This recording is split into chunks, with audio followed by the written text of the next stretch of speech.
श्रोते हो नमस्कार. संस्कृत साधना या आमच्या यूट्यूब चॅनलवर आपले स्वागत आहे. आजच्या व्हिडिओमध्ये आपण यावर्षी पौर्णिमेला होणारं चंद्रग्रहण या संदर्भात माहिती पाहणार आहोत. आपण जर आमच्या यूट्यूब चॅनलवर नवीन असाल तर कृपया चॅनलला सबस्क्राईब करा. यावर्षी दिनांक 7 सप्टेंबर 2025 वार रविवार या रोजी आहे. ग्रहणाचे वेध हे ग्रहण रात्रीच्या दुसऱ्या प्रहारात सुरू होत असल्याने 3 प्रहार आधी म्हणजे दुपारी रविवार दुपारी 12:37 पासून मोक्षापर्यंत वेध पाळायचे. वेध काळात काय करावे आणि काय करू नये? वेध काळामध्ये भोजन करू नये.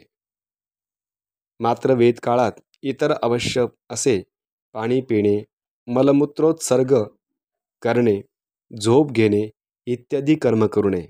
बाल, वृद्ध, अशक्त, आजारी व्यक्ती आणि गर्भवती स्त्रियांनी हे वेध रविवारी रात्री सायंकाळी 5:15 पासून ग्रहणाचे वेध पाळायचे आहे.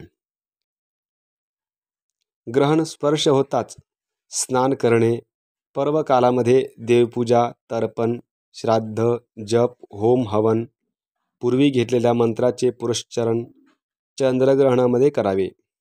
ग्रहण स्पर्श रात्री 9:57 पासून ते रात्री 1:27 पर्यंत आहे.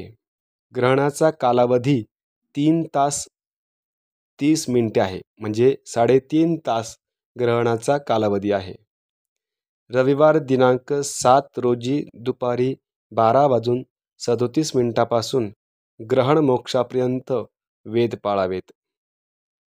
महिलांनी, अबालवृद्ध, लहान मुलं, गर्भवती स्त्रिया यांनी रविवारी सायंकाळी 5:15 वाजेपासून ग्रहण मोक्षापर्यंत वेदाचे नियम पाळावे. पुण्यकाळ हा ग्रहण स्पर्शापासून ते ग्रहण मोक्षापर्यंत आहे. ग्रहण स्पर्श रात्री 9:57 पासून ते रात्री 1:27 पर्यंत ग्रहण आहे. अशाच प्रकारच्या धार्मिक माहितीकरिता आमच्या यूट्यूब चॅनलला सबस्क्राईब करा. धन्यवाद.